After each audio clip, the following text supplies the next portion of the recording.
قومیں اٹھیں گی اور جتنے بھی لوگ میدان عمل میں آئیں گے، میں ہر سال کہا کرتا ہوں کہ سب کا قائد حسین ابن علی ہوگا۔ مہاتما گاندھی نے جب اپنی قوم کو کہا برطانوی سامراج کے خلاف کھڑے ہو جاؤ، اور قوم سے خطاب کرتے ہوئے مہاتما گاندھی ہندو نے کہا کہ تم کہو گے وہ حکومت جس کی سلطنت میں سورج طلوع اور غروب بھی ہوتا ہے، اس سے ٹکرانا حماقت ہے، خودکشی کرنے کے مترادف ہے، لیکن اس کے باوجود میں کیوں کہہ رہا ہوں کہ اس سامراج کے خلاف کھڑے ہو جاؤ؟ مہاتما گاندھی نے کہا تھا اس لیے کہ میرے سامنے حسین ابن علی کا کردار موجود ہے۔ آج پوری دنیا کے اندر ظلم اور جبر کی ہوائیں چل رہی ہیں، اور اس وقت امت مسلمہ کو کردار حسین ادا کرنے کی ضرورت ہے۔ اگر ہم نام حسین ابن علی کا لیں اور کرتوتیں اور لچھن سارے یزید والے ہوں تو یہ لفظ لفظ، حرف حرف اور قدم قدم حضرت امام حمام سے منافقت ہے۔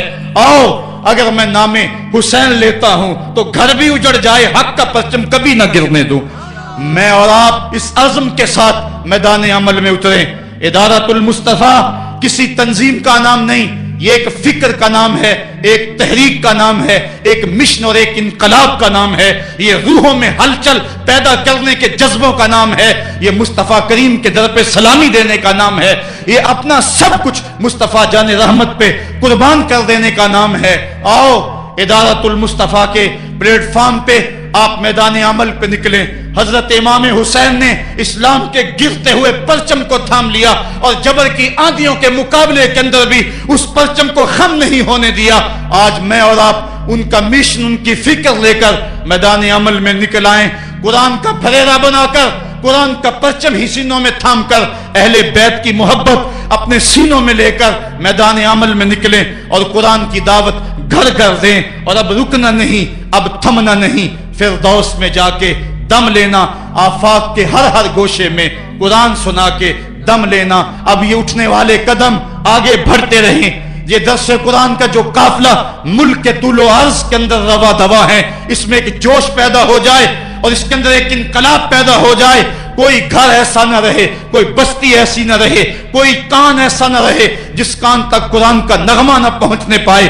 ادارۃ المصطفیٰ کے جوان سال مبلغ گلی گلی کوچے کوچے پھیل جائیں، اور جو داعی ہیں، دعوت دینے والے ہیں، اگر وہ خود پیغام پہنچا سکتے ہیں تو اسحد بلال عند اللہ اشہد، بلال کی اسحد بھی اللہ کو قبول ہے۔ وہ ٹوٹے پھوٹے لفظ لے کر میدان عمل میں نکل آئیں، ورنہ وہ سیڈیز لے لیں، وہ اور کتب لے لیں، وہ دین کا نعرہ لے لیں، وہ پیغام حق لے لیں، اور گلی گلی کوچا کوچا اسوہ شبیری اور نام حسین کی دہائی دیتے چلے جائیں۔